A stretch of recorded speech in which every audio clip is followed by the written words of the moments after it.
In this lecture, I will show you how to speed up your performance inside Photoshop. Each one of us uses some options more than others, depending on the field you are working at. For example, I use few filters in the filter menu, like Gaussian blur.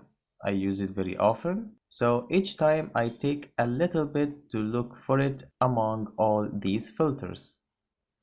So what I like to do is to go to Edit menu and choose Menus,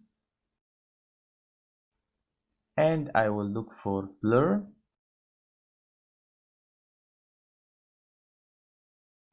and give it any color, and I will do the same thing for Gaussian blur.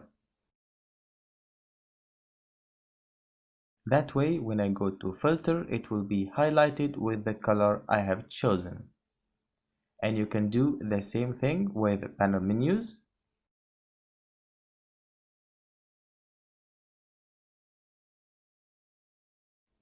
I like to do this with layer panel.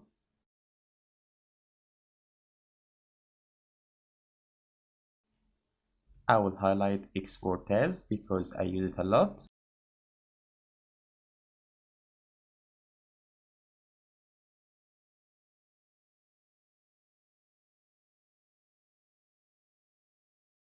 And then you can save your preset if there is someone else using Photoshop and has his own preset. And if you want to delete it, just select it and click on this trash can.